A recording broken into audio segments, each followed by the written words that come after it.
Good evening, everybody. Sorry about that dodgy little fade there. I hope all is good on this lovely Wednesday. Here in the UK, temperature's been much better today. I even went outside.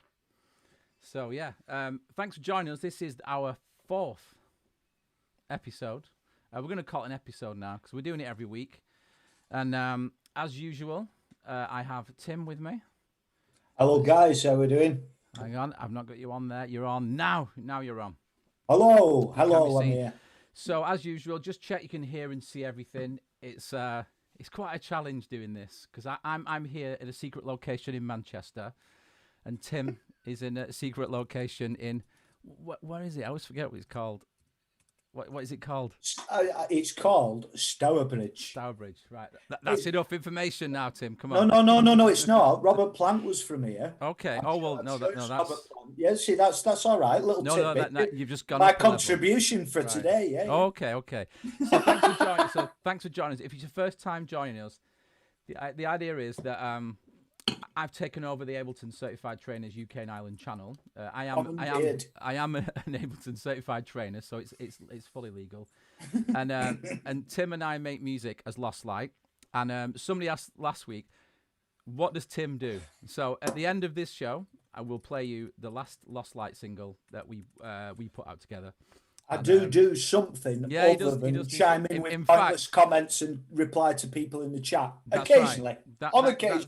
That's your actual main job in life. But apart from that, after you see the video that we'll play at the end, you will never look at him in the same way again. I didn't look at me the same way again, to be honest with you. So anyway, right. So just check everything's okay, Tim, because I can't see the chat room. I'm gonna have a quick look. Is there people there? Oh, there are people. Have a quick look. See who I know. We've got Peter Waring. Well done for being here. Oh, nice one. Yeah, another one. And Luke. Josh LB. Mr. Denning's here again. We've got Sean Lumley and Alfie Hawes. Excuse me, Alfie, if I pronounced your surname wrong. Oh, there you go. So he's all good here. I've been instructed to let you guys know I'm repping for Mr. Tuck's music department. There you go. There you go. I guess that was an inside joke. I knew that was coming. So well done for joining us then. Well, cheers. So yes, however you got here, you'll know that tonight our special guest is Ned Rush. If you've never checked his tutorials out before, well, you will after tonight. He does some great things, and he's got a new album out, so he's going to talk us through it. We're going to play one of the tracks, and just a great guy. There's so much going on in his world, so we're going to have a dive into the Ned Rush world. So there's a bit of a drum theme as well, because I like the way Ned does his drums, and I love the sort of breaks and things that he does. And something I was telling you, Tim, before, but we'll share it with everybody else. Something that's really a cool feature in Live 11, which is quite difficult to demonstrate online, and it's the follow tempo. If you've never heard of the follow tempo thing, basically, I'll just give you an overview because it's very hard to demonstrate. It's quite simple in live. In fact, what I'll do, I'll move over to live so you can see what we're talking about. So within live now, if I press Command comma preferences, you can see here. Let's just zoom in. See all right there? So link tempo MIDI. Okay, so this tempo, if you click here, you've got tempo follower, and you can show or hide. Right? Mine's actually showing at the moment, and you've got input channel 1 and 2. Now that's the only settings there are. Right? Just 1 and 2, or how many inputs you've got. You can make it a mono if you want. So the idea is you can either plug something into your interface or a microphone. And whatever you feed it, it follows the tempo. When I say it, I mean Ableton Live follows the tempo. So at the moment, I have got mine hidden. If I go here, you can see top left now, I've got, oops, sorry, one sec. Top left, I've got follow. Now, follow, you click that, and it will then listen to incoming audio data to follow the tempo. Now, I could do some sort of demo for you, but to be honest, it's much better to watch something happen in real time. So what it is, so Toby, who's the Ableton drummer, you can search him out. I think can you share your screen, Tim, and just show me his link? Okay. He's doing an event on. Share my screen, yeah. Yeah, have you got a week on Saturday? He's doing an event, and he's going to interview the guy, Andrew, who actually. Oh, I can see there now. Gorilla Biscuits. Hello Oh, there. it would be. Wouldn't it? Go on, go away. So anyway, I'll just tell you. So basically, he's Toby is interviewing. So Toby's the Ableton drummer, and he's done a great sort of how to set up using the follow tempo, and what he can do. You know, he shows you how to set it all up. But he's interviewing the guy from who did it for Ableton within the program and how it works and what it's all about. So you really need to check it out. And Tim's going to put a link into that when you find it. No stress, mate. Sorry, guys, I've messed up one of my windows, but I'll get the link into the chat momentarily. The follow tempo. There's also a great video on the Ableton website, and it's I can't remember the name. Katarina Ernst, I think she's called, and she's playing. It's in the Make Things. It's like a video red background, and she's playing drums, and she basically moves the tempo of live, and she accelerates when she's playing the drums. It's amazing stuff. So anyway, lots of stuff about drums. So let me know when you find that, Tim. No stress though, because I'm gonna set you another little challenge anyway. Right? So. You're putting me under the cosh. Well, comparably, right, no comparably. So tonight's story about what we know and we don't know. We've got this track, right? And I'll play some of it because it's under construction, and it's at 154 BPM, and we've got a lot of drum layers going on. And to be honest, there's too much, and we need to sort of move it towards, you know, the finish line. I'm sure that you can all relate to the I've got a track and I need to finish it sort of vibe. We've all been there. We all know it. So, and because Tim and I play bass and guitar and things like that, this track's ended up with lots of instruments in it. So I'll try and just give you a little insight to what's going on. So hopefully this is the bass line. So we've got an actual bass. Should be all right. Let me see.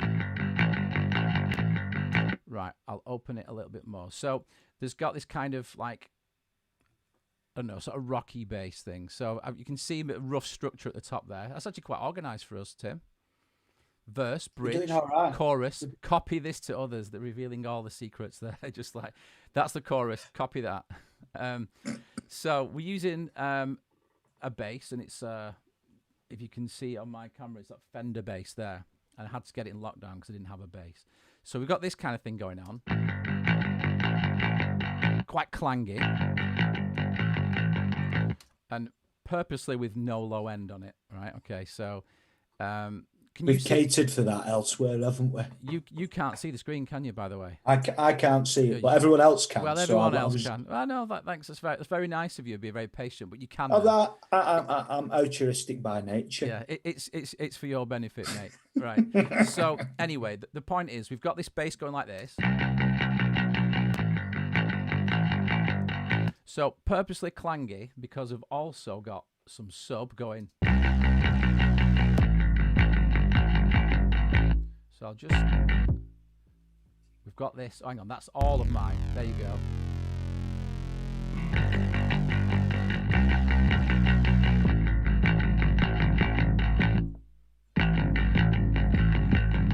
I don't know how this comes across on there, but there's like, so it's kind of like stabbing, but there's a clangy bass. And we've also got these other ones stabbing, and there's an operator down there somewhere doing some sub. So, to be honest, there's so many frequencies, and this is something I'm going to ask Ned about as well. We want it to be like all the energy of rock, but like drum and bass and jungly bits in there as well. So I'll do it the other way around now. I'm just going to play some of the drums. And I think the actual whole track came from like one of these samples here. Do you remember this? This is from some idea I had years ago, and I took the entire track is interesting. Hopefully it's interesting for people, but the entire track, the way this has come about, was an idea that Simon had years ago that is recorded to a great point. It was practically finished, wasn't it, as a track? As one dimension, you know, like as one like style of that track. That track put in one particular box, and then showed it to me, and I was like, as regularly happens, to go, Simon, we need to make a fucking song out of that. So we set about it and put a few chord changes in there and stuff, and here we are, part of it anyway. So this was the first thing that I took it from. In fact, I think it's still down there. This in I've sliced the. I didn't realize I'd not mixed it down, but I've got a slice here of.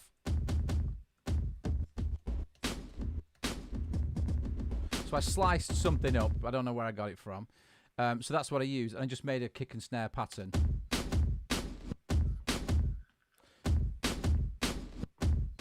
So it's kind of somewhere in between drum and bass and Old Mickey from the 80s. But and then oh Mickey, you're so fine. Right, okay. So I started like layering it up. And these just like, individual drum beats. And then it was like, okay, well, I need to do this. So and then I wanted to make it sort of be a bit of a rolling break on top, so we're gone with this. Can you hear that? Hang on, you can hear it, can you? Right, so you got like these little breaks. So a lot of high energy at the top. And to be honest, it just kept going and going. And there's a lot there. And I always say this to people, you need to minimize to maximize. And it's just too messy. I've heard like sort of just people use one break and it sounds better. Do you know what I mean? So, but it goes further down and I'll just bring it in. You've got other little breaks and I'll put it with the bass. You can see these kind of things. And then this Luke says in. The snare sounds good.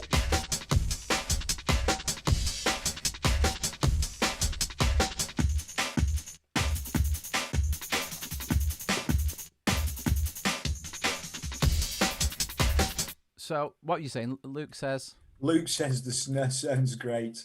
Okay, well, good. Well, so it's kind of somewhere in between, like, if you had like an arc of you going all the way up and it's like, yeah, it's getting somewhere. And then it's starting to go like, oh, no, there's just too much. So just to give you some context now, we've got some drum layers, right? I'm not saying that they're good or bad. They're just there.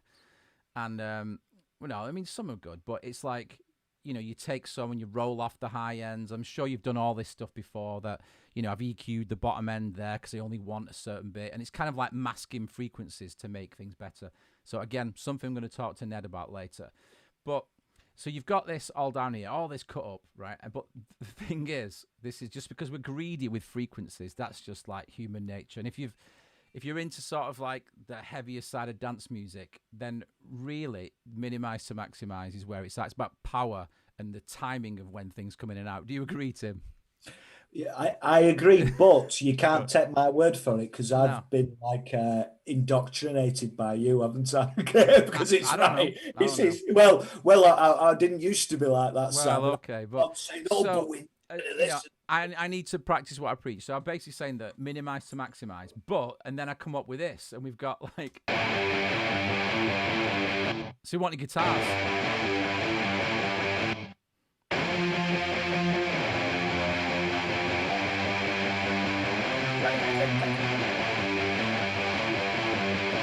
So the idea is that it's got a bit more. Girth. What's that band? No, yeah, what's the band that Ton supported? Bring Me the Horizon. Bring Me. So this kind of, it's a bit heavy. It's a bit drum and bass. So there's that going on, right? So the idea is you've got these stabs in the first half, like this.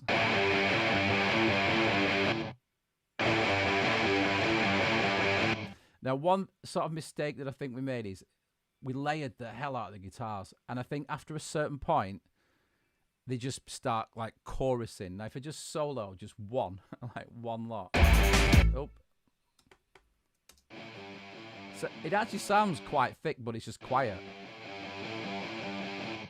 But when you layer a few on top, it just sounds good, doesn't it? Yeah. So the different like sort of like mic positions on the amps and stuff like that. So anyway, you've got this, and the idea was to play with the drums and see whatever. But there's a point to where all this is going, trust me. So if I just play just the drums all together, like that. Right, so there's all those. And I've also got another channel, which is kind of just all drums are then routed to this one, which I've got like a drum room sort of setting that is like, it's like a parallel channel, if you like. I'm not actually using the multi-band dynamics there. I've just stuck a limiter on it and saturator. But basically, I'm taking all the content to those 18 channels and bring him through on here. So this is without. And then I've got this drum room thing. Yeah, it's pretty subtle over there. So then we got the bass.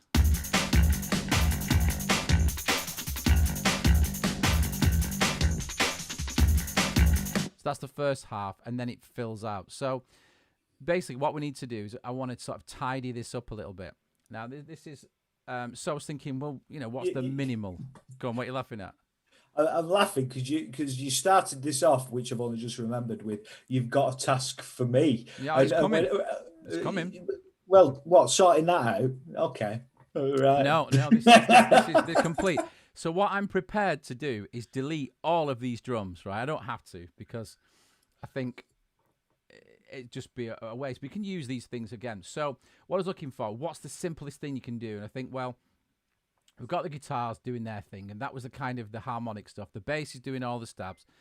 And I came across this video, I think it was yesterday, and this guy I want to show you because we need to give this guy some love.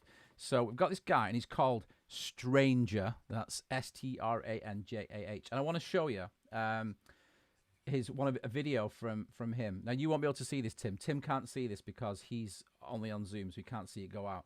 So I'm just going to show you a little clip of this guy, and we can go and follow him because he actually gives you what I'm going to show you on here. He gives you, he breaks down all these drum beats, and then he gives you an Ableton Live file for it. So you can just go to his YouTube channel, give him a like and a subscribe because it's really cool. If you're into drum and bass, it's great, but even if you're not, it's great for all different styles. And he breaks down how the beats are made. So I'm just going to show you a quick clip of one of his videos. But what I really like about it is he's got rid of all the screen around the edge, and he's just focused on the key roll. So I'll just show you what it looks like. Got him down here, Young Stranger. Let's get him on, and I'll just whiz through it video quickly. So a couple of videos ago, I showed you the fundamental bass patterns in drum and bass. So today he's done one on bass as well. So, but this is about drum patterns in drum and bass. If you haven't seen the bass video yet, then make sure to check it out. The link up there. While the focus is on drum and bass today, I would encourage you guys to explore these at other genres and tempos, such as 140 beats per minute, or even down to 90 or even 130 beats per minute. The idea here is to learn the basics and then experiment by exploring other kick and snare positions. Don't worry, I'll be there. And once you've learned these patterns, then try combining, mixing, and matching to create more interesting phrases. By the way, my name's Stranjah. If you want to improve your music production, especially with drum and bass music, then this channel is for you. So go and check him out, Stranjah. Now I'll just whiz this on. You can go and watch this. He's got quite a few followers. Now this is what he shows. Now the basic sort of drum and bass melting pot, which one of my other friends who makes a lot of drum and bass, they kind of work in a different way, mainly on arrangement view or if they use Logic or something, or Cubase. But if they use Ableton as well, they tend to work in arrangement, so you can see the drum hits and the transients, and you know, they're very kind of all about impact. It's loads of sound design. But this, to me, if you've never tried making drum and bass, even using MIDI, just check this out. I'll play this now, and then I'll just show you it in an Ableton session as well. But here you go. How do you use the grid, or what's known as the key roll? So by default, the key roll shows 1 bar. And in 4/4 time, 1 bar represents 4 beats. So I have 4 kicks here, 1, 2, 3, 4, for that boom, boom, boom, boom rhythm. And then I'm just gonna add a hi-hat on every 8th note as a ticker. This just helps tie the rhythm together. So the very first pattern we're going to learn is the 2-step pattern, which is the most popular drum and bass pattern. So we're going to move beat 2 and 4 to a snare position. So that's the basic kick and snare. And then for the 2-step pattern, we simply move the kick over like this. So this is the basic. So you get that, guys. Yeah, that's kind of like how this kind of thing works. But I'll just show you what he does. So if you go to his website, or go to his YouTube channel, and then what he does he provides you with this, which I think is great.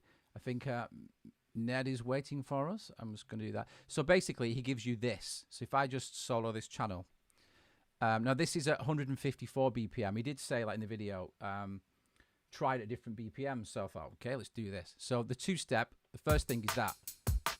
Oh, actually, he's already moved it. But he started off like this, just to show you how easy it is.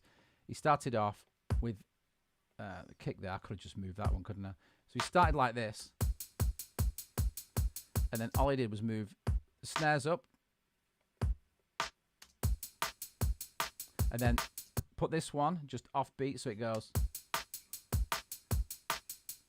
So, I mean, I grew up pretty much listening to that beat most weekends. So then if you move this over here, another variation, I'll just slide it over here, and then you get the other main variation.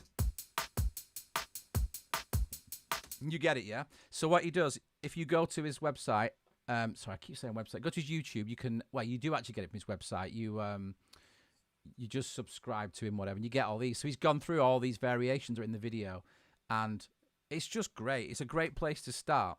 And adding ghost snares and stuff like that, and they're just wicked. So it's just great because you can see it, and then you can replace it if you're using live. You can obviously use a drum rack, use all your favorite sounds. But even if I just go like this, and then replace it with some of mine as well,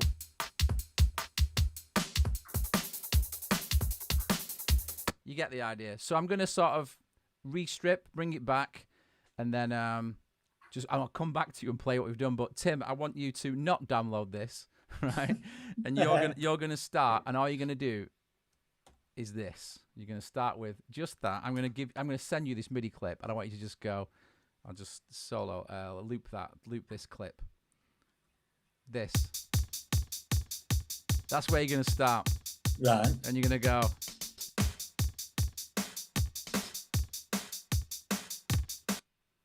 Because you've got addictive drums, yeah? Yeah. So if you got addictive drums, although I've got a bit of an issue with it. well, yeah.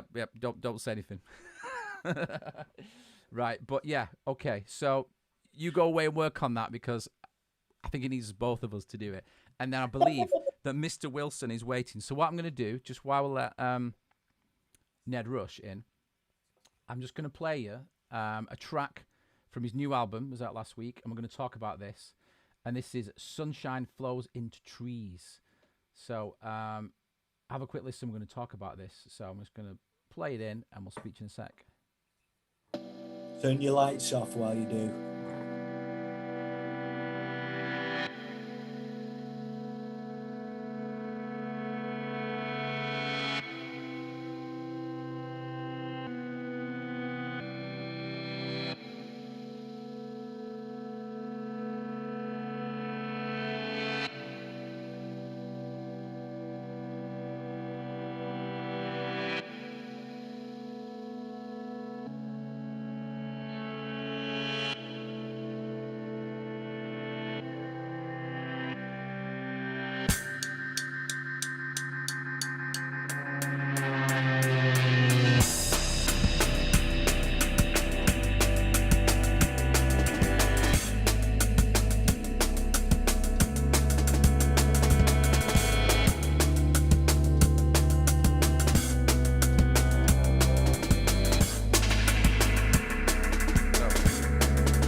Scoring machine is here. Yo, big up. Good evening, Ned Rush is in the house. Woo!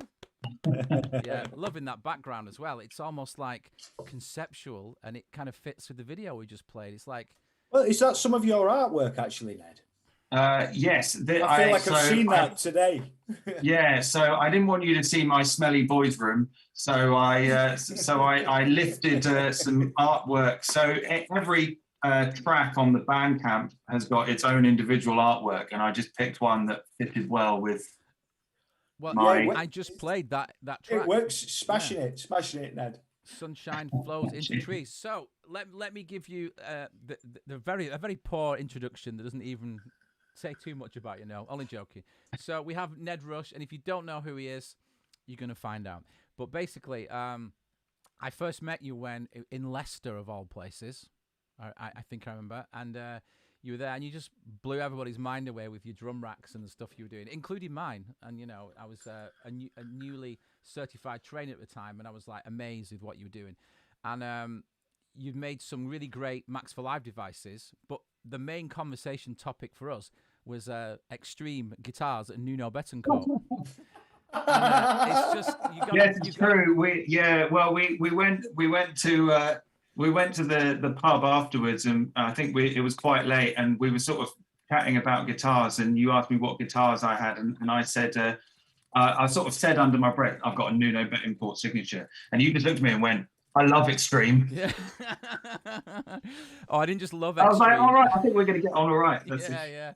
No, I managed to sneak a backstage pass from when they played in Manchester from a friend of mine's sister's dad who was doing some lighting or something. So I managed to meet 3 of them, and I got pick and sign things and whatever. And I never thought I'd meet anyone that was so obsessed with them, but... Yeah, I mean, you had an excuse. You were probably about 3 or 4 years younger than me, but I had no excuse at all. I could drive a car, I think, at that point. So anyway, but let's talk about your music anyway. So a lot of people know you for your really, really interesting tutorials. And the one that I mentioned, I think the first show we did was Why I Hate Live 11.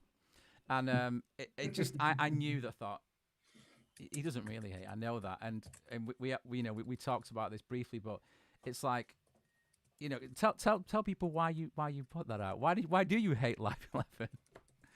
Well, there was like a legitimate reason, which was that, and it's a positive reason. A positive, negative. And as I was sort of, kind of just browsing through some of the new features, I was like, oh, this is really cool. That means I kind of don't really need to do any of this stuff anymore. But at the same time, I was kind of thinking, well, that's kind of like the last 2 years of my YouTube videos, like out the window now, because like everything's just much more, there are things that are much quicker and easier. So I'm talking mostly about like the probability and the chance and how that's all kind of part of the MIDI sequencer now. And up until that point, I was kind of like, one of the things I like to do was sort of try and encourage people to try weird generative processes using all these really sort of complicated OCD MIDI effects. And I kind of just thought it would be funny to just go on the internet and go, well, that's all my videos out the window, you know, just for a laugh. And I just gave it a really clickbait title, and it kind of paid off. And like, I love it. You know, To be fair, Ned, the title was that good that as soon as Simon mentioned it the other day, I fucking scrolled past that. I've seen that. Well, next time, it registered it and stuck it like, yeah, oh. You've got to respond to the clickbait. Anyway, so let's, because I said come on in the show. In fact, I invited you last week when we were actually on air, and I just thought, oh, it'd be great to have you on. Now I know that you've done this album and you did this great stream, and I think probably many people that are in the this chat room are probably like or love at least 1 or 2 things that you do. So I thought it was great to have you on and just sort of talk to us about your music making process, because we had Mark Towers on last week, who's a label buddy of yours with Isotonic, and both of you use your skills to make things to help other musicians, but you're musicians yourself. And I know that, you know, you've been sort of, this is your second album, yeah? All right, is it your second? No, not my second. No, not at all. It's probably more like my 9th or 10th. All right, sorry, but as Ned Rush, or as something, you know, the title being something different. Well, yeah, I mean, it's a bit of a it's a bit of a mess, actually. Okay. So probably this is my 3rd kind of like official album release as Rude NHS. So there is actually a Mode 1, which I released in 2015. Right. And this is sort of a sequel. Yeah. Okay, kind of like a follow-up. I like that. But yeah, I mean, I kind of like been making like albums like since I was about 20 years old. But they were just like, you know, I just used to give them to friends or whatever. And it was more kind of like a sort of, I guess like a kind of discipline thing of like, you know, because I guess I'm a bit sort of like from that generation where the album is like a big deal, you know, and like, you know, you get the album and you don't just listen to one song on it, you know, you put the whole thing on and listen to the whole thing. And so that's always sort of stayed with me. And like, that's like a motivation, is to make something that's a nice wholesome listen, you know, an hour of your time, you know, to escape or whatever. And so, but yeah, I mean, probably like it's, I guess it's probably my third like official release with that name, I guess. Oh, right. Okay. Well, good. I've done like other bits and bobs under different names along the way. Yeah. So what was the kind of the process? Because I saw you do the live stream and you were doing a lot of modular stuff. And then you just went onto the Electron and you're doing this like guitar glitchy thing. And it was like, whoa, that's wicked. And then the really sort of breakbeat stuff. And the track that we just played just before, the Sunshine Flows Into Trees, has got the really sort of syncopated drum and bassy glitchy drums that I just want to know, did you do those in did you record them, did you slice them up, how did you do it? Because we've just been talking about drums and it's kind of like there is no right or wrong way anymore. So you know, just a little bit about how you did that and what your approach was. Was it like a theme or a discipline or anything like that? You picked a good track there, because actually that's actually one of 2 tracks on the album where the drums were recorded in one take from start to finish. Whoa, okay. So that actually the drums on that track were, I mean, not one take like the first take, but like it was maybe the second or third or something. But like, but yeah, so that's me playing the whole thing all the way through. And then I just, you know, did a little bit of neatening up, just moved a few things here and there so that it's not, you know, too out of time or whatever.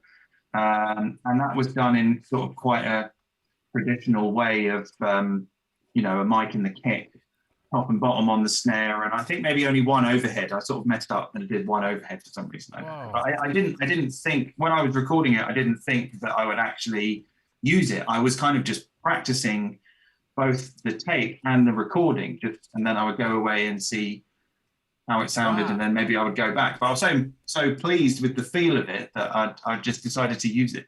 So that's you playing those live drums? Yeah, not at that speed. Right, okay. But I probably played it about 140, 130, and then sped it up. Well, it's awesome, man. I absolutely love it, and I love the sound of it, and like that's what I was like, I need to ask you about those drums, because I think it's great, mate. Really good, really good. I just, I'm not just saying that. I just like, wow. You know, I don't know what Tim thinks, but I messaged Ned today. I was re-listening to it, and there's that track. And what's the name escapes me, Ned? But the second track on Mode 2, the album, what's it called? Second track. Show Me the Door. Show Me the Door. That's also, yeah. So that, I mean, that's really the first track. The actual third track is just a little ditty, as it were. But that's kind of the opening track for me, and that's the other track where I did all the drums. So that's actually a really like old school, just a straight up multi-track recording. All of the parts were done like, you know, like old school multi-track to tape. Wicked. Like it's all live, like a performance. There's not really any editing on it, and I just kind of recorded everything in layers, like you would, and then just fade bits in and out. You know, kind of like how, you know, you might have done it in like 1978 or something, you know. or like when I got my first multi-track recorder when I was like 20 years old, and I didn't really know how to make music by myself. I just used to record, like I'd record one track and then I'd record another track, and it would just be this long jam, and then I'd kind of arrange the track just by fading things in and out, you know, and just sort of deciding, okay, this I know that this layer is a particular type of thing. I'll fade that in now, and then I'll fade it back or whatever. So I guess it was kind of like a little bit of a, I don't know what the word is, like a sort of self-retrospective process of thinking like, you know, oh, I used to enjoy doing things like that. I'll just make some tunes like that, you know. Right. So it was tapping into a time of music making that you were really happy with? You know, like, so to use guitars and drums and just do what you've always loved doing. Yeah, I when I started making music by myself, I kind of always had this intention that I would do, like, you know, the Prince thing, and record all the bits. Yeah, man. And you know, and then that would be it. But then I sort of ended up getting just completely distracted by like a gazillion other things, and then I sort of never really did it until, like, you know, decades later, because there was just like, oh my god, synthesizers, samplers, drum machines. There's like so much stuff to like get distracted by, and I sort of didn't really end up doing it that much. I mean, I've done along the way, I've kind of had like little periods where I've just like recorded loads of stuff, but you know, I never really did anything with it. With this, I was a little bit more sort of determined to use them for actual pieces, you know, for practice and stuff. Oh, that's Watch the Sky, Ned. That was the one I was referring to. Oh, okay. I just listened to that track. Then we listened to Watch the Sky and those guitars that kick in at the end. And I was like, yeah, they're all right then. They're all right then. He's like a cheeky shred though, doesn't he? In fact, I'd already messaged Ned and I had to revisit and go, but this is all right, this. Wicked. Can I just pause 1 sec, guys, because I did this to Ned last week, but I just had a quick look at the chat room. So our man Toby is in the live chat. So Toby, can I ask you, mate, just whilst you're actually in the chat room, would you come on the show whenever's cool for you? Because you are the man for describing the follow tempo for sure. But it'd be great to have you on, because I don't know if you know some of Toby's devices, or if Ned and you and Toby know each other. But he's done some great. He's like the Ableton drummer. So yeah, let me know, Tim, if Toby gets back. But I'll let you know. Yeah, it'd be good. And we've got someone from South Africa as well. They're just saying hi, and I hope my mic's okay. But anyway, back to what we were talking about. So, but yeah, I think it's good if people are there and they want to, you know, they want to join in. Let's ask them. So anyway. So what I wanted to ask you as well about, it's a very guitar thing. I mean, you know, Tim and I play guitar, but we're also using Ableton Live and music, and we're kind of trying to bring all our, it's sort of our sort of idea is to bring all the heritage of what we've been into, which is like, you know, classic rock, blues rock, but also drum and bass. I was into some pretty extreme metal as well, I think, like back in the day. I don't know about you, Tim, but you know, like, I would say extreme. I mean, like Sepultura, Megadeth, Metallica, and all that stuff. But when Pantera came about, I was like, "Oh, this is good," because it was like it was grooving, you know. And I waited for them outside the Manchester Apollo when I was a kid as well, and just waited to meet them. And I thought they'd be like huge, and they were all like really tiny but muscly. That was so funny. But anyway, so there's like this kind of like guitar energy, and we were just playing this track before, and I wanted to ask you about this, like your approach, because I keep sort of saying to people, oh yeah, minimize to maximize. Like there's only so much room in the mix, and there's only so much this, and I know all these things, but I never actually do it myself. I try and squeeze as much as possible, and I find it really hard to have a minimal sound. Well, if I do have a minimal sound, it's usually just one instrument, like a guitar or a piano, and then effects and things. But how would you approach having the kind of the track that I played before, the Sunshine Flows into Trees? There's texture and like sort of reverse sounds, if I'm right. Lots of like sort of the attacks, like the really slow attack or reverse or something. I'm not sure. And then you've got really like, you know, frenetic drums kind of thing. And how do you approach making space for things? Is it a conscious decision, or do you just let it happen? Yeah, well, definitely the space and the texture was something that I played around with a lot during the process, because some of the songs, in fact, quite a few of them had already been written and been in my head for a long time. Yeah. So that wasn't the hardest part to do. You know, it was because I'd been fiddling around with these ideas for so long. When it actually came to the point I wanted to put them down, it just happened in one take, or maybe a second take or something. But in terms of getting a satisfying and dynamic sense of space that like pushes things, you know, moves the song along and sort of like, you know, stimulates my imagination. Yeah. When I'm listening to it, like I kind of had to work on that like quite a lot. And so, Yeah, I mean, it's interesting here you talk about this minimize and maximize thing, because like at the start I kind of thought like I'm going to go full on like shred breakcore, like I'm going to fill this up with like all my licks and everything, and it's just going to be like a melt, like a kind of like guitar magazine on acid sort of thing, like, you know, just face melting.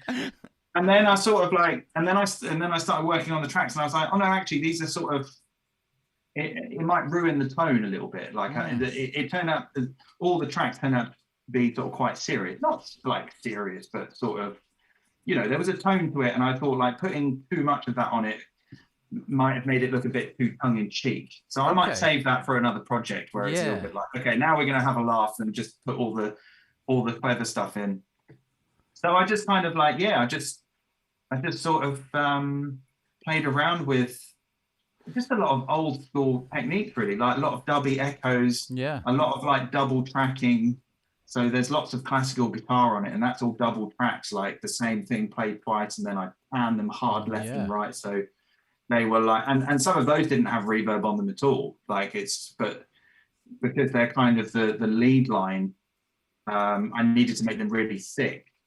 And so, I just used a lot of like old school tricks, really, just things that I picked up when I went into studios in the 90s, you know. Yeah. Just like layer things up and make them really thick, and also like the space wasn't created by that much. So rather than sort of having lots of things through loads of reverb, it was only a few things. Like it might be just the snare drum, or just like some like the chord guitars or something, whereas like the lead guitars, the rhythm guitars, and the bass drums or whatever were all quite dry. So the trigger that's triggering the ambience is quite sparse, but what it goes into is like this huge sort of firework of echo and reverb and stuff, so that it doesn't get too washed out, you know. Right. So it is quite minimal. Like the mix is, it sounds like dense, you know. Yeah, I mean, it's mad because when I expected what it would sound like, I mean, you know, I thought it would have been like that. You just got in because, you know, not thrown everything in, but, you know, really gone for it. But I think it's nice to hear that from what you were saying, tell me if I'm right or wrong, that you actually let the music sort of take its natural course, and like these things weren't, it was just too much, and you had a vibe, and it just kind of, you just followed that. Is that pretty much what you meant before? Just kind of, like I definitely had like an idea in my head of the type of sonic landscape. That's you know, like I didn't want to say that, but that's like the like sonic a panorama landscape. You know. Like and also like I mean, I'll get onto the artwork later on, but like I had like colors in mind, and you know, there's a bit of a space rock thing to it as well, and you know, it's escapism. Space rock sounds marvelous. Space rock, like Hawkwind. I went through a stage where everything that I created in Ableton sounded like space rock with X-ray phase on it, but shit. Shit phase. Shit phase. Yeah. Shit. Well, I'll let you into a little secret. I supported Hawkwind once, and they are space rock. I didn't know that. Yeah, well, it was because it was really weird. We played a gig at it was called Life Cafe in Manchester on Peter Street. It's now like Revolution de Cuba or one of the other generic chains. And this guy saw us, and he was the roadie for Hawkwind, and he liked the fact that my missus at the time was playing a Korg MS-2000. You know, the little it wasn't the keyboard; it was the rack version we had, and it was just doing some sort of like crazy filtering stuff that I couldn't play it myself. So I got my missus to join the band and play it. Weird times, man. And and he liked the fact that we were kind of, you know, like sort of rock, indie rock. You might remember, Tim, because you were probably like still at school or something. And we were doing this stuff, and he just liked the fact that we had like it was a Korg like MS-2000, so it was like MS-20 but a modern version. And we were playing this kind of like, I don't know, to describe the sound, we were like, I don't know, like Low Fidelity All Stars or something, or Foo Fighters with a bit of samples or whatever. It was just that kind of thing. But he invited us, and Dave Brock, the guy from Hawkwind, rang me up, and I honestly didn't know who he was. And then one of my mates, who's a proper, like, 10 years older than me, and he was like, Dave Brock rang your house. I'm like, yeah, who's he then? He goes, like, he's the main guy from Hawkwind. And so we went to Hawkfest, it was called. And it was in somewhere outside Preston or wherever it was. And it was like this festival. All I remember was that the food was really great. And I actually broke up with my missus, like, just before, and she still did the gig. Good on her. So there's my little story. So space rock, Ned, you were saying. So you mentioned like you had the tracks, you had this sort of theme, and you had some ideas, and you mentioned artwork as well. And one thing I was going to, a question that's like, I suppose a bit cheesy, but did you use any of your own devices on your own album? Some of the stuff that you make and put out there. Do you actually use? I know you for the visuals, I'm guessing, but did you use any of your own stuff? Well, yes, for the visuals I did, yeah, and I'm going to show you that later on. I didn't use a huge amount. Actually, I didn't use any, right? Apart from on one track, because it didn't really feel right. Yeah. But what I did on one song, and I did have a very, very nice moment when I did that. So I was kind of. It's one of the tracks towards the end, and I was getting to this point where I was sort of like really starting to hate all of these songs, and was just in such a mad rush to get them finished, because I was just like, oh my god, I'm so bored of this now. Like, I just want them finished. So I started just like pulling in like random plugins and stuff, and just chucking them on stuff just to see how it sounded. And I chucked one of mine on, and was like, oh, this sounds all right. And then I kind of had this like sort of little emotional moment where I was like, oh, I'm listening to like a recording of like me on the drums being run through like a piece of software that I wrote. Like, I didn't really think I would ever get to that sort of stage. Amazing. You know, where I'd be doing something like that. And so I had a little moment myself. I was like, oh, I did a thing. Yeah.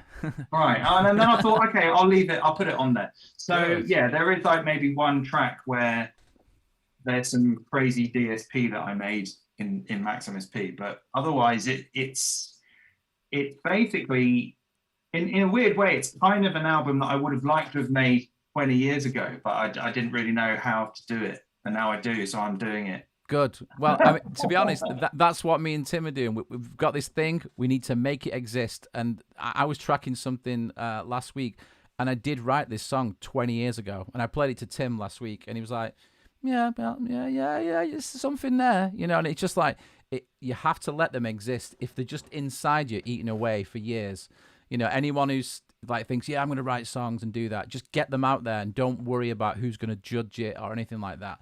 Because that's what I was saying to Tim. We just got to make them exist, even if it's in the most basic form.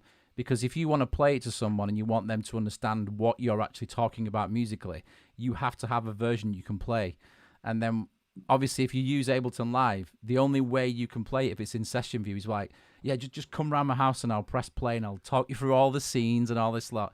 And it's like, so, you know, using all these strategies to get things finished. My one that I just have to use now is if it can't be played outside of the studio, then it doesn't exist. You know, because a normal person doesn't have like the Ableton Live set. They just want to hear it as an MP3 or indeed on Spotify or Bandcamp. But it's interesting in itself, that, because if you get it to that point, it kind of spurs itself along, because as soon as you start playing it to somebody else, you hear it through their ears, and all of a sudden you realise what needs to be done to take it to that next step. So it kind of pushes itself along. Yeah. Did you find that, Ned? Did that work for you? Because you said one of the last things you said before was like, oh, I'd had enough of it now. I just wanted to get it finished. Because some of them were so old. I mean, like there's a couple on there where I've actually done like versions in the past, and I just sort of kept working on them. And as I kept working on them, they started to develop these new like phrases or like ideas or whatever, that when it got to the point where I was thinking, okay, now's the time to actually stop and record them and finalize this. the process was like, it just took care of itself because I just knew. So it was kind of like some of them, it was like the longest possible demo. Like some of those like 20-year-old demo versions that I was just kind of like, you know what, I need to stop like listening to these demo versions and thinking, oh, I wish I could have done that better, and then I can actually do it, you know. Yeah, no, I find that really, really great to hear, because I think that's kind of what I've got, like songs that I've written ages ago, and I've even done them with bands in the past, but if I did them now, they'd be so much better. Or when I say better, they'd be more an accurate representation of what I originally imagined, but I didn't have the knowledge or production skills to actually pull them off. So, and I suppose it's similar for you, because you've actually got command of these things, even using your own DSP to process your sound. So yeah, give yourself a pat on the back, man, because that's progress. It's progress. I will right now. Okay, yeah, progress. Progress. So there's this. Was there any sort of particular questions, Tim, from in the chat room or anything? We've got a very quiet, very content and intently listening audience tonight, but they're interacting. But we've not had any questions so far. No. Well, has anyone got any questions? Yeah, guys? if you've got any questions, do get them in there, and Tim will make sure that we ask them. But because I wanted Ned to come on and just sort of share his process, because it's like he already does all the other cool stuff on his channel, and it's like, let's do something a bit different. Saying that, though, if you've got anything that you'd like to show us, I think now would be a perfect time. If you want to show us anything that you either, it's part of the album, would be great, but I saw you doing something with Brian Funk where you were using like bits of the guitar you'd recorded, which, I mean, I find that interesting. But what have you got there? Have you got some visual something, or what have you got there you can just show us? Yeah, I've got like a few bits and bobs. So I need to do the old screen share, and it should be able to do it. Is it saying you can't, or is it? If I don't know yet. If I do a desktop, will it show? The little pictures of you will go away, won't it? Yeah, that's good. Yeah. Oh, don't worry about that. They've had enough of us. No, yeah. So I just need to do my. Yeah, that one. That one. All right. So. So what I actually did was, I thought like, oh, maybe I could open up like a session, but the problem is that they've gone through so many iterations that I couldn't actually find which one would like. They changed so much over time, and I was bouncing things as I was going along, so that eventually when I got to the end, all I had was just stems and, no effects or anything, so that when I was at the mixing point, it was just clips.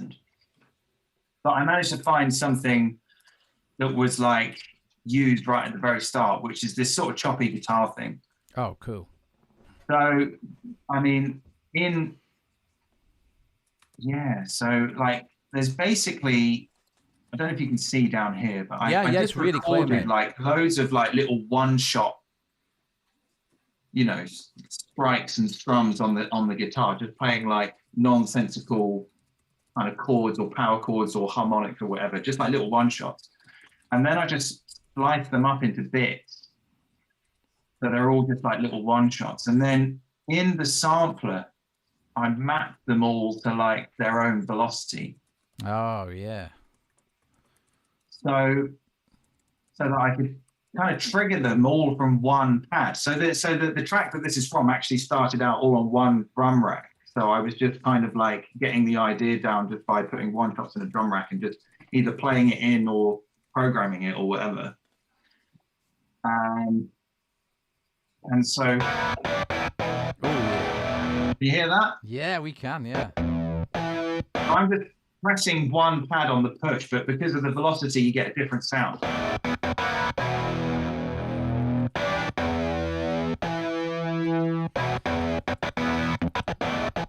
They've all got like no sustain or release, so when you take the key off there, it's just like a dead cut. Right. Like that kind of Tom Morello thing where he would switch the pickups. Yeah, love it. Like very choppy.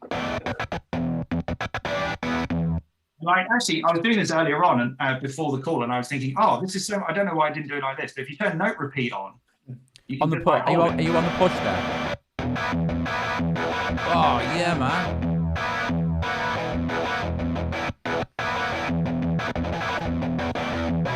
I was just playing around with that before the call, and I was thinking, why didn't I do it like that? That's like so much fun. But like, so basically, what I did was that I just sort of just hammered in some hits, and then can I just confirm that you were doing that on push then? Just then, I was doing it on the push. Yeah. Yeah, I love that repeat, and I sort of just put my finger really lightly on the pad, and I just push it really gently up and down, and literally push the pad. You know I'm guessing like when you use note repeat, it kind of uses the pressure as the velocity. Yeah, and that that can open up like loads of things if you're doing stuff with like lots of sounds and. You want to change sounds around and do this like multi-timbral percussion stuff, and like it's really like economical and fun to do, like, and fun as well. Like it's not stressful. You're not thinking like, oh, I've got to draw all this stuff in. You can just like push your hand on there, exactly, and just like quite relaxing. Yeah, quite therapeutical, dripping of the music. Yeah. So like. Very therapeutic. Yeah. Like, I mean, that's kind of right my street, that Ned. It sounds kind awesome. of what I want when I make music. I don't really want to be stressed out worrying about stuff. I want to like be having a nice time and enjoying it, because that kind of makes you go, oh yeah, and then you want to keep going. So that's I love that. I love that. So can I just ask you, just to get that source material, did you just do it in one take and just record little bits of? Because I could sort of see the wave was one continuous wave. Is that right?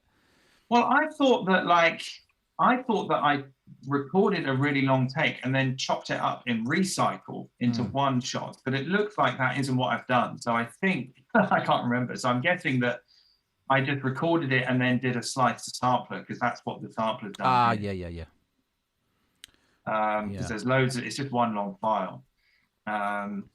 So, and then here's a clip that's like, oh yes.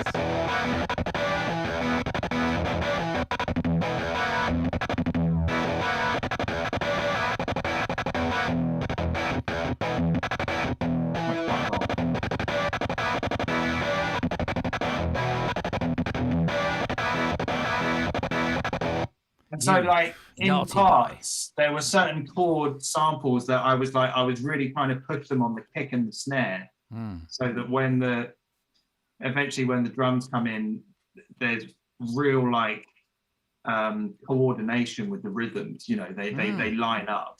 Oh, good. And so I was kind of like, I guess what I was trying to do was like do those old like drum and bass and jungle breakbeat rhythms, but with these guitar samples. So just very like, kind of like a drum break on the guitar. Really. Yes, exactly. That was sort of what I was trying to go for. And then like, in terms of the sound, so this was just one recording. So I was talking earlier on about like old fashioned tricks, and when I started putting some processing on it, I was kind of like, oh, it sounds really thin. I'll do that double track thing to thicken it up. But I was like, oh, I can't really do this because this is like some random sample jam. Like, what should I do?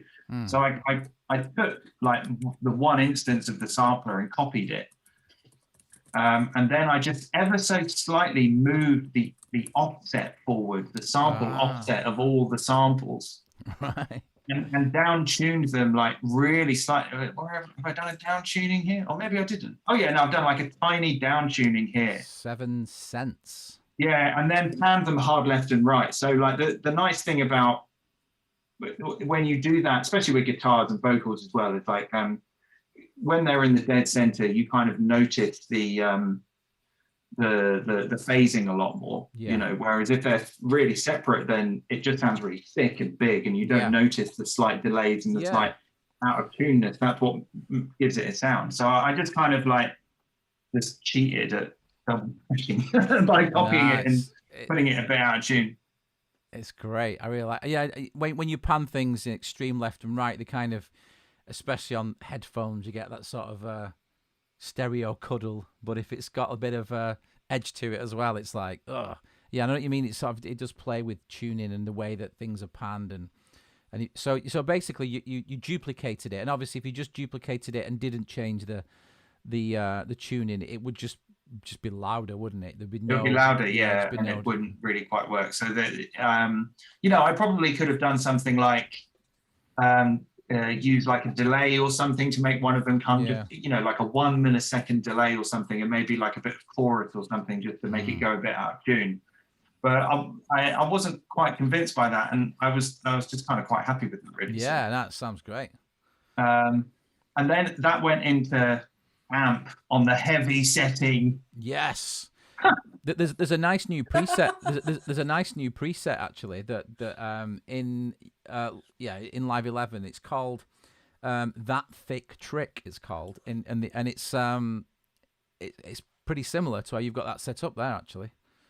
And All right, I'll have to have a look. It's often misunderstood, the amp in live, and I find myself talking about it to many people. But the actual amp plug-in by itself is great, but you've got to put the cabinet and then, you know, a bit of compression, a bit some like just some spatial effects. Because if you use something like Guitar Rig, it's already done for you. You know, it's like some of the stuff on Logic. It's like you click on it and it just sounds great straight away, but they're there as kind of interchangeable modules on live, and it's kind of, you know, you can use them for anything. But I think if you use it right, I mean, that to me sounds great. So, you know. Yeah, well, I mean, I think that, I mean, I really like amp, and I've got Guitar Rig, and I've got like a line stick, but I'm always just reaching for amp, and sometimes not for guitars at all, like for drums, like for a whole drum mix. Makes things like sound very dirty in a very pleasant way.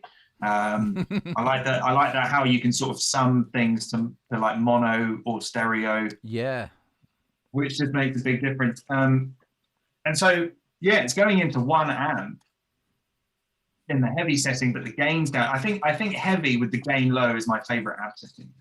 And then I went into two cabinets, but I kind of, so when I've mic'd my own guitar amp and other guitar, I haven't done a huge amount of recording for other people, but when I have done it, I've done the kind of the condenser on axis and the dynamic off axis. That's kind of been like my my mic positioning just on one speaker, and then I do like a blend between the two. And I've basically done that here. So I've got one cabinet which is, the mic is off axis with the condenser, and then another one with the mic on axis, and it's a dynamic. And then I pan those hard left and right as well. And it comes out just sounding quite thick. So if we just hear like them separately.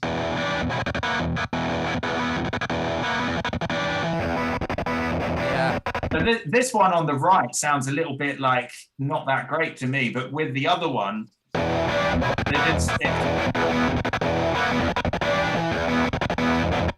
very cool, mate. That's great. I was quite happy with it, and it just didn't take long to do that. And then it just goes into glue, and then that's it really. And so that was, I mean, for that particular track that's from. That was one way that I did it. Another way that I did in some other tracks was I had like a long recording, and then I would just kind of jump around the sample start position. And that would kind of like form the rhythm. I definitely wanted to do like a very kind of robot guitar thing, and not like try and, at points I did sort of just try and play the rhythm stuff myself and then hyper quantize it. But it just sounded a bit like comedy. Like it just didn't really, it didn't have like an edge, I wanted it to be quite aggressive and quite scary, you know. I don't know what this is. It sounds like a guitar, but I don't understand what's going on. That's just such a good way to describe that, because I know what you mean. It's that attack that is so like, it's so in your face. It's just like right there immediately. You can't, if you start to mess around with too many, it just doesn't have that immediate punch, does it? It's like you said, like drums, like you mentioned before, it was like almost creating drum and bass and jungle breaks with guitar, and I think that's the future, man. Yeah, so a lot of the like rhythms in here are, you know, there are pushes in certain places where the snares are, and that kind of syncopated snare thing, where I kind of really wanted to make a point of that. yeah, so that's kind of like one of the guitar processes. That's great. Um, Can you play with some drums? I think Tim's got a question. Go on. Sorry, go on. Yeah, fear of spoiling your flow, Ned, so I do apologise. That's all right. We've got, how did you get into M4L patching? Max for Live patching. Max for Live. How did I get into it? Well, And tied into that, sir, we'll do two in one. Sorry, Ned. That's right. Do you? Oh no, wrong one. Was that one? And if you could tie that into how you did the visuals, because those visuals for that track that we showed of yours was from a Max for Live patch. Did I read correctly? You created them so it was actually reacting to the music. Am I right there?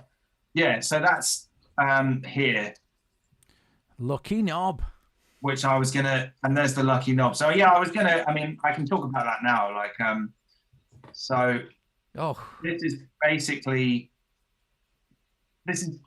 how I made that video and how I made all the artwork.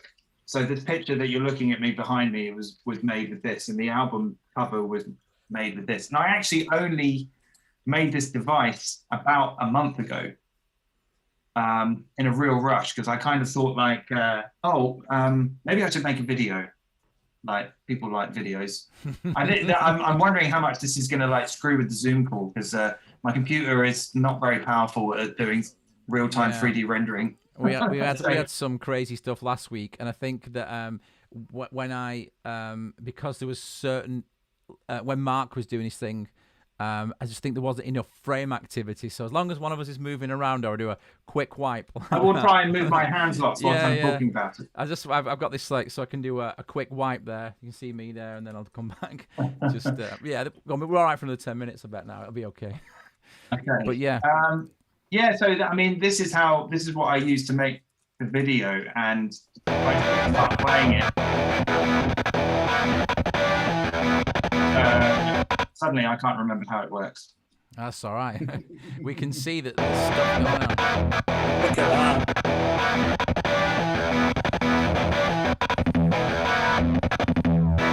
that. So basically, this is a Max MSP patch. This is Jitter, but it's running in Ableton Live. And so I'm able to automate all of these things, like the camera.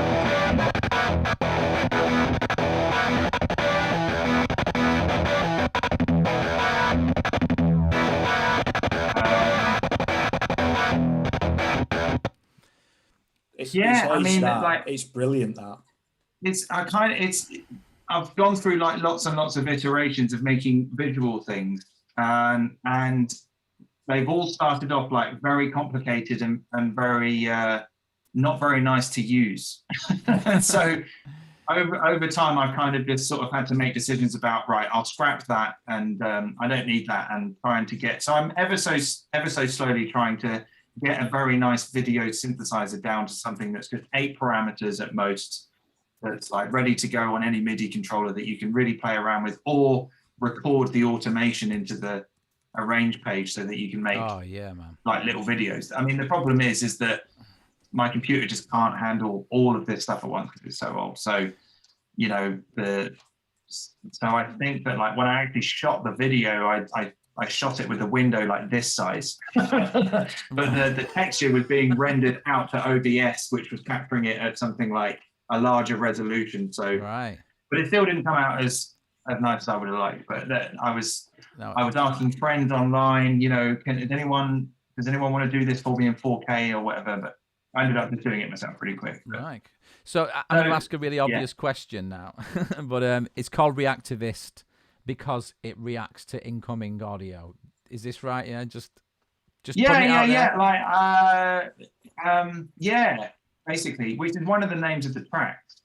And I was going to use this to do a video for that track, but in the end, I kind of thought, I don't want to share that track too early. They've got to buy the album first. Yeah. Well, I think you're going to have a few customers after this, because I can feel it, even though I've not looked at the chat. But I'm going to have a look now. There are already some people are going to go right home right away and just try recording the guitar and doing a similar kind of thing. And it'll probably come out completely different, but I think it's just that, like I mentioned when I first met you in Leicester, you were doing stuff with drum racks. I thought, geez, I've just never thought of that. And it's just like wicked using the, you know, obviously the way you approach it is just like, well, it's just you, isn't it? And what you think, what do I do for try this and try that? And the fact that you go online and just these videos and go, right then, let's see what this thing can do and just go for it. And I think that's awesome. That. But what I want to hear now is, have you got some drums that go with this guitar now? Can you jam some of the drums with it? Yeah. So I've got like, I mean, these drums I've got here are ones that I've been making recently for something I've got planned for the future, but it's exactly the same Wicked approach, really. So some of the tracks, so the 2 tracks we were talking about earlier, they were all done like very heavily multi-tracks, like kick and 2 mics on the snare and overheads and stuff. And whilst I was recording those, I recorded loads and loads and loads of takes, like hours and hours and hours of just me prattling about on the drums, like just being really crap. I'm not very good on the drums. But when I was like, so what I wanted to do was, rather than pull in these multi-track sessions into a project, I just wanted to mix them first to a stereo sample, and then I would just pull in the sample just to make it a bit easier. But I wasn't really happy, and so I actually like went back and recorded some more, but I just used a Zoom Q8 like field recorder. That's why it says Zoom. Yeah, like, so it was just I kind of like had it like pointing around my left elbow, like towards the kick and the snare, and it came out sounding all right, but it wasn't quite enough. So here is like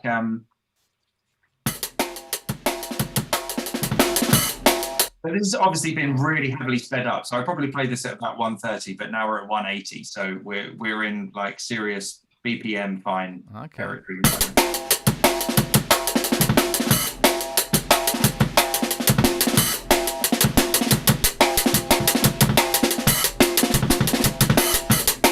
So yeah, this is just like loads of, it's just one long jam I had, and then I just took like 4-bar loops or whatever and just tightened them up a bit.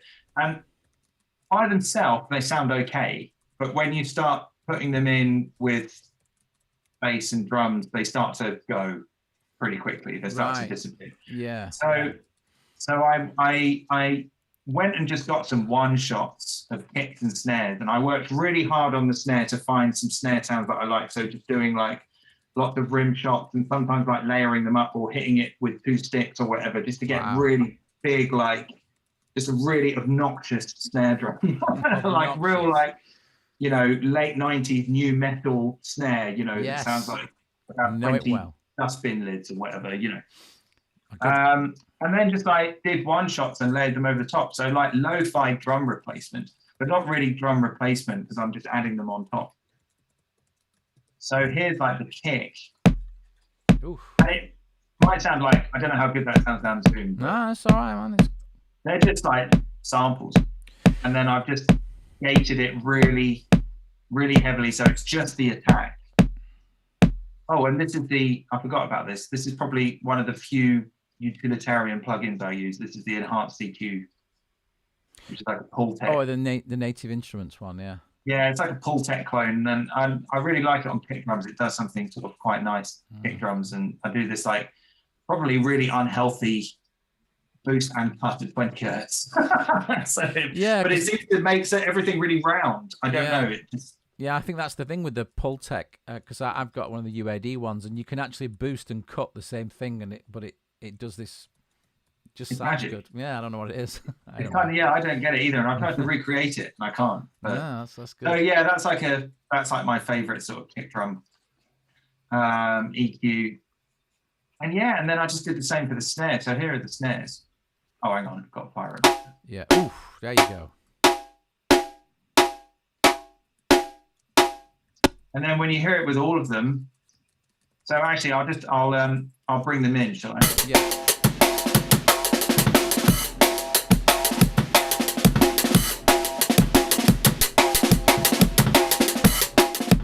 So there's a bit of wiggle room there to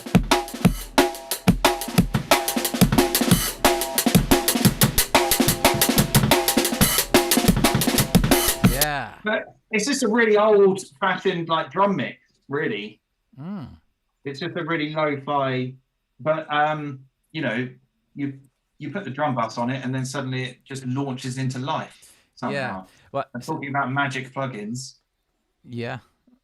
Well, I was going to say before, when we started off this, the problem we've got with this track of ours is that I just tried to layer up too many drums and too many guitars, and you go against all my minimize to maximize stuff, and you know that there just it's a good performance for a start. Yeah, that works, and the way you've done that, and just to kind of to punch the drums, and they're really like cutting through, and everything's got its place. That sounds wicked. I really like that. But it is a bit of a challenge, isn't it, when you start using big bass sounds and, you know, like things that take up tons of frequencies to make the gaps, and whether you use side chains or whether you just fill the space tactically. But it's always a bit of a challenge, but those drums sound so neat. I really like that. So that Zoom was on your arm. You had it when you were playing. It was on your arm. A Zoom recorder. It was, yeah. So I've actually got it here, but you probably won't be able to see. But it's one of these things. Oh, you probably can't see because of my background. It's a Zoom with the camera on it. Oh yeah. And it was kind of like, yeah, like here, like kind of just peering over my like left leg, maybe slightly coming, or over my shoulder. I can't remember, but it was looking at the kick and snare, but picking up the room as well. So, but yeah, I was thinking that there was something you were talking about in the bit earlier where you were, you had like the twangy bass, and then you have the sub, and I did exactly the same thing. So I had like there's loads of like on the faster tracks, there's loads of like picky bass or slappy bass, but all the low end was completely taken out. Yeah. So it was just the treble in the attack, the percussive sound, and then the bass was actually just a sub underneath, just one sub. Sometimes I would sidechain that sub from the attack of the clicky one to make it move a little bit. Ah, yeah. But often it was just one long sine sub all the way through. Yeah. Because I just wanted to blast. Yeah. So you want, like, you know. Exactly that. So you want this really like big, you know, PA wrenching sound system vibe, but you still want like a dub sound click. System, you know. Yeah, but you want the dong dong dong dong dong. You want that almost like Rickenbacker or whatever it is, that clang as well. So, I'm still trying to find the best blend. We have a go, don't we, though, Tim? We spend many times just kind of like shelving this, rolling that off, bringing that in. So there are times when like the bass guitar can do that. Yeah, for sure. There are times when a bass guitar can just do it all, and there are times where it just maybe it doesn't quite, and so you need to think what you're going to do. I've recorded a couple of basses. I record Martin from In Spiral Carpets from back in the 90s, and we worked together on stuff. And he's got this Yamaha bass, and it's got like I think it's got active pickups or something. But when you record his bass, I can recognize just from the waveform that it's his bass, because it's got this like really flat top end, but then you can just see like the energy below it, and he plays kind of like a plectrum and very like low slung kind of, you know, like sort of that 90s indie sort of sound, but it's completely different than like the Fender that I've got. Or, you know, what's the one that you've got, Tim? We occasionally I can't take any credit for that. We steal my brother's Rickenbacker net. Yeah, and it's we'll lend it for a day. But it's good. It's good, and it just kind of has its own lane. You know, like it's just got its own lane. It's got its own usages, that, and it's but, not necessarily for everything. But I do like it when you've got the sub energy as well. I think it's kind of because of the music that we've listened to. We've kind of got this really hybridized sound now. But I wanted to ask you, Ned, one thing that I think I've just got it on now, and I think it was Luke that said, any chance you can give a really quick explanation as to how you assign the slices to velocity? Which is a good question. Well, I think it's the guitar from before, I think. I can kind of just do it right now. So like if I, so somewhere I've got, it's E stubs. I've got the slices somewhere. Was it you that did the? I can't remember if you did a video where using the the randomized velocity in Live 11. Did you do that with the sample position? Who's done it recently? I can't remember. I have that many things happen in a week. I can't remember who did it, but someone used the random velocity to trigger the sample position. I think it was you. Oh yeah, you can do that. Yeah, it was you. I think it was you. Well, I mean, it might have been. I don't know, but yeah, I don't remember either. You definitely can do that. Yeah, like you can do that. If you're in sampler, you can go to the MIDI tab and then go to the velocity tab. And yes, that's what it was. Yeah, that's it. Sample offset. But I mean, it's actually really quick to answer that chat question. Like, so if I it was Luke. If I just pop, so I've got like a load of one shots here. I mean, they're just, you know, you can pull in as many as you want. I mean, up to like 127. So I'll pull in like 127 samples, yeah. Which some might think is like crazy, but it's not really. No.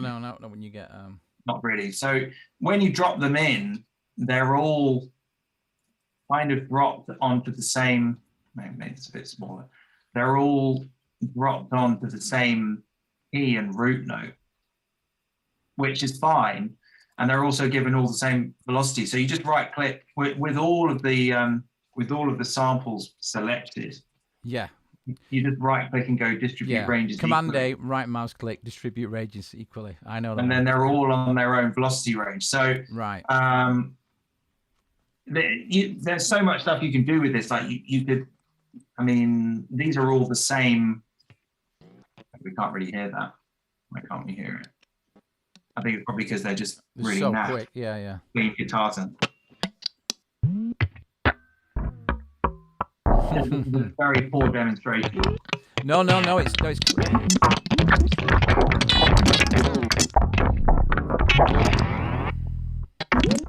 97.4 FM. Yeah.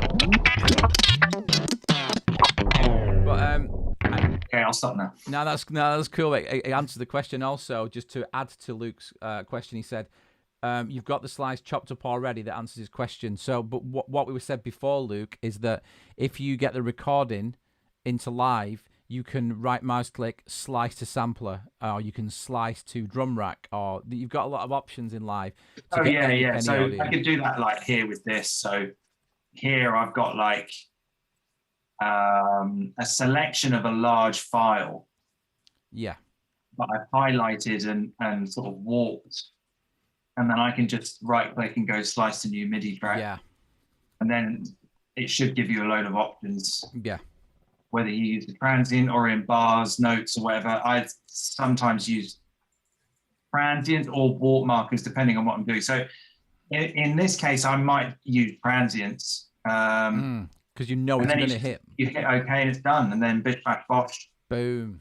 That's all slice. So we can do like some stuff with this now where we can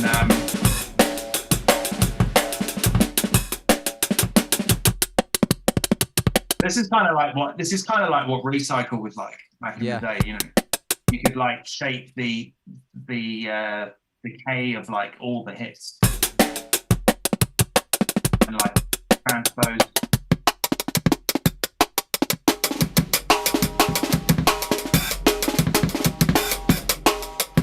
Yeah. I'm in. Yo. you taking this in, Tim? This will keep you going for a few months. One more question for you, Ned. Do you ever write music reactively? I tend to find it easier to, for example, write a kick and bass part, then see what I think fits, rather than going into it with a distinct idea of what I want. Now, this is a good question. This I picked up on, because when I'm writing, I kind of like, most of the time I'll have a preconceived idea, and then as I start putting it down, reactivity will try and take me, but then I end up resisting it and I end up stuck in two minds and don't make progress. So I like that question. Yeah. So I think it probably depends a lot on what my goals are. Yeah, so I think with these tracks on this album, because they're, you know, like we've talked about, some of them are so old, I was so desperate to sort of get them out of my life. it was more just a case of getting them down and then thinking, how can I bring them up to speed in terms of whether it's to do with the mixing or giving them the sense of space or whatever, or just using better recording techniques. But if I was starting from scratch, then yeah, there probably is a reactionary process which normally starts with the drums. Like if I'm thinking that like I'm gonna make like a big tune in terms that it's gonna have like lots of stuff in it, like drums, bass, whatever, then yeah, I probably will start with something that involves a kick and a snare, whether it's like a drum machine thing. For a long time, I would just pull in like drum breaks, old funk drum breaks, and then I might think, all right, now I'll do a bass line, and then, you know, I'll go from there, whether it's a synth bass line or bass guitar or whatever. And then it kind of goes from there, yeah. But like sometimes not at all, and sometimes it might be like I'll record like a long sound, whether it's like a drone or something, and then I'll bring it in, and then I'll sort of try to think of a way to turn that into the drums, you know, like turn that into percussion. And that's more like the reaction. It's kind of like, okay, so now I've got this interesting glitchy percussion idea, and that's, you know, stimulating my imagination. So now I might think about taking it further. So then I'll go and look for a nice kick drum sound, and then I'll think about adding more musical identity to it. So yeah, it kind of depends. I guess it's kind of like the abstract versus the less abstract, which is, I guess, more like the song.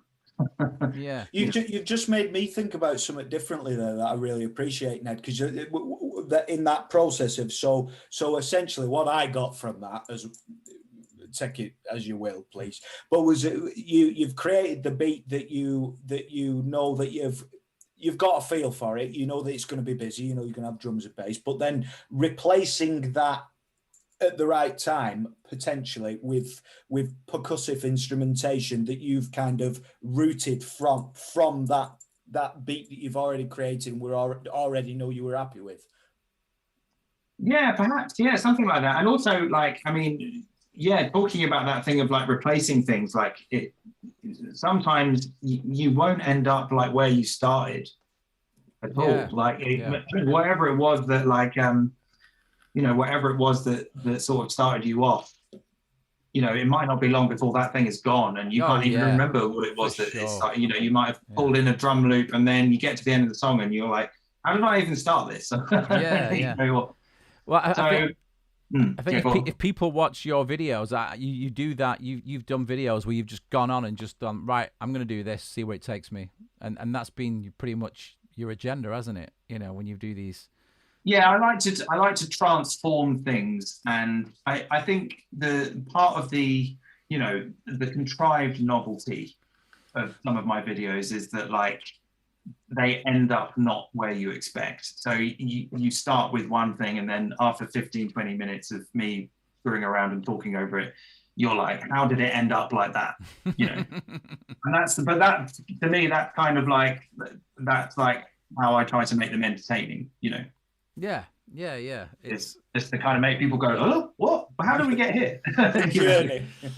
Yeah, well, I often watch them in probably a similar state to you are when you're making them, and just kind of think, yeah, I see what you've done. I've got to say one thing. If for those people who are new to Ned, or even those who aren't, when you did, I think, so if you're not familiar with the More Kicks Than Friends series, just go back and watch them all, and we will have some talks about making more of these, because like it was so good. I thought it was like, just when lockdown started, what Ned decided to do was just like so great.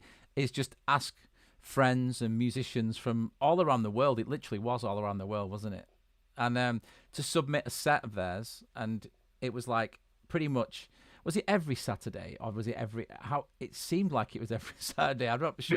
It was every Saturday for 20 weeks. Oh, man. And like, actually, it's funny you should say that, because I was feeling a little bit of nostalgia for it today, because today marked the anniversary of lockdown in the UK. Yes. So 1 year ago today was when lockdown started, and I was thinking today, like, oh, it must have been like in maybe about 2 weeks that I started doing them or something.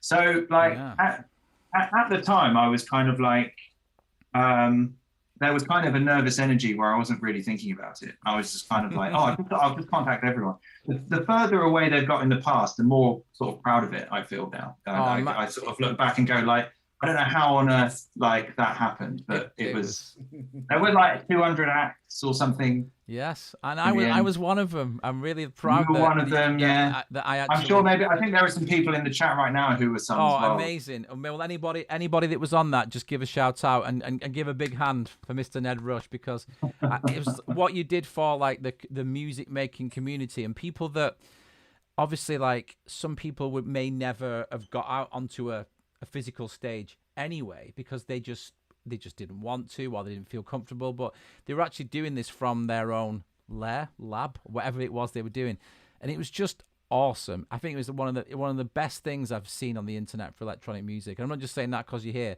That was I watched the first one in my kitchen. I just remember thinking, this is just amazing. And I think one of my first favorites was the guy doing the breakcore, and because I thought it was you at first, but it was just zoomed in on the waveform of the Ableton, the clip, and it was just playing it, and then he was just he or she, I presume it was a human being, and they were just sort of playing it, and it was amazing, and I just thought, great. But one thing I remember is one thing that you did. I don't know whether it was part of the More Kicks and Friends, where you had, was it a motorbike sample, and you were like on the push, and it was just. You need to see that, Tim. It's awesome. I was just like... It was a Porsche 911. Oh, I said it was a motorbike, and you told me it was a Porsche, and then I remembered it, and I've just got it back to front again. But yeah, you need to see it. It's Ned on a push with a sample of a Porsche. That's all I'm saying. It's just... It was the future, man. I thought, I'm watching the future right now. It was just brilliant. But... yeah, so I'm concerned that my stream's going to stop, and I want to end on a good note. So yeah, last week we had a bit of a glitch thing. So I'll stop my share. There we go. Yeah, well there you go. But just to anybody that was here last week, we did get Mark Towers to record the last 20 minutes of what he was going to do, and it was great. So we're going to upload it to this channel as a separate video. We're going to put it on my Simon Lyon Music channel as well. It'll be up on Simon Lyon Music by Friday, guys. So if you want to rewatch episode 2, episode 4, yeah, I think, 4, 3, 3.5, then it'll be up there on Friday in its entirety. I believe we've got a problem with putting links into the live chat. Now, there's an option when you set up the live stream, but there are reports that even when you've checked that correctly, it's not allowing comments. I searched it up on Google. Okay, so we need to find a way to get all these links, because I can't believe we've been missing all this. Well, they will be in the description of the video over on Saturday. Right, okay. So we'll put all the links. We'll get on. So we've got Ned's link tree. We'll put links to the album. Go and support this wonderful artist if you don't already. Do you know what I mean? So it's I'm really I'm really pleased that you came on the show and you told us about your process, and like I know that the people have already like been inspired just from what I've seen there, and just I know me and Tim have anyway. So it's just great to hear your story, and hope we didn't just get in your way of telling it, because it was great. I just thought so cool. Not at all. Thank you very much for inviting me on. I could tell from last week, watching it last week, and I was thinking this would be a nice way to spend an hour. Oh, that's good, man. That's beautiful. That's what we wanted it to be. It's got to be genuine and authentic. Yeah, that's exactly what we want it to be. And somebody's got links. Said apologies for the lack of links. Someone's got links. I don't know. I don't know what's going on there, but we'll sort it out. But no, that's really nice to hear, because that's exactly what I wanted to do. And I'm just glad you get it. Even if we did this every week and 5 people watch, as long as people are buzzing off it, I don't care. So. I care a little bit. No, so that's wicked. So we'll leave you to it, and we'll get the links out. And any plans on doing like another live sort of thing with the album, or anything in the future you've got planned that you can let us into, or is it still, have you got anything planned? Well, I do have something that I need to get finished, and I don't really know whether to tell you, because if it doesn't happen, then I'll look like a it. But alternatively, if you tell us that it's going to get finished, then it'd have to get finished, and it might be a way of disciplining yourself. You probably don't need that, but I do. I need to lose 3 stone. I need to lose 3 stone. Basically, I did get asked to do something for an online stream in America. Oh, yeah. But I won't say who it is because I would rather wait until it's all locked. Cool. Because it's a good opportunity, but I don't want to jinx it. That's the okay. Worst. Good, right? Okay. Well, we'll hold you to let us know when you can let us know, and then we'll let everyone know that you let us know.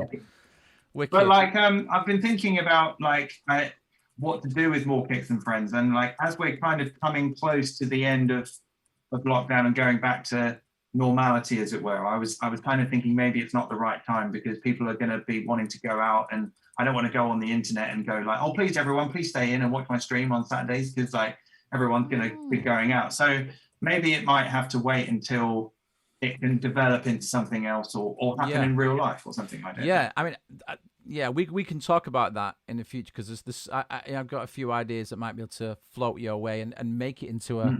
Maybe we can take over a festival and have a stage of all the people that performed or something like that. I'm sure we can put all our heads together, the collective hive mind, and see what we can do. Yeah, I mean, there's like in itself, it is just one massive audition tape as well. Like some of the stuff that's on there like blew my mind. I mean, it was all good, but obviously there's going to be standout ones where I was just like, I never thought I'd see anything like this. And they're all really good long sets. There's just there's too much content on there. You won't get through it all. No. Yeah, I've been trying to chip away at it for sure. But no, that's really good, man. Well, thanks so much for coming on. Just before we leave, so go and check out Ned's stuff. I think someone's just joining. Oh, you're finishing already. It's like, well, I think maybe you're. I don't know. It's love your works and your YouTube channel, best tutor ever. So there you go, man. So the best teacher doesn't know he's teaching. So wicked, man. That's really good. And just so we end up on where I wanted to end up last week. So big up to Ned. Thanks for coming. And somebody asked last week, or was it the week before? So what does Tim do again? And what's this thing? So what we're going to do, we're going to play out with one of the tracks, a Lostlight track. And you'll never look at Tim in the same way again after seeing this.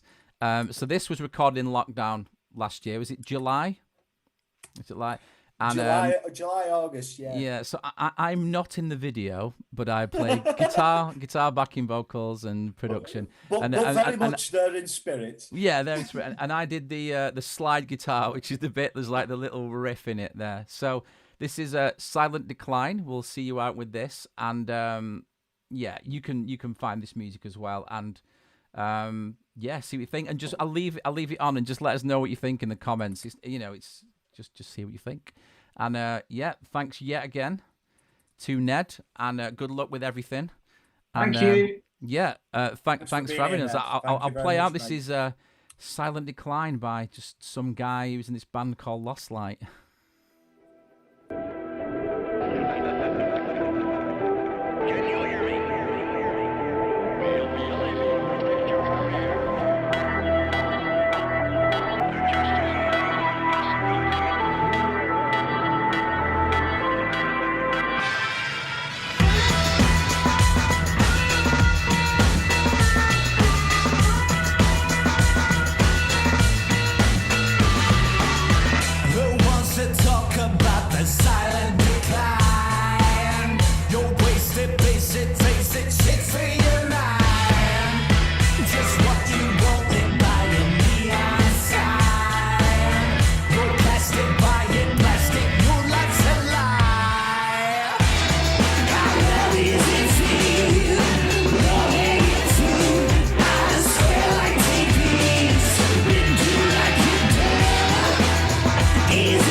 One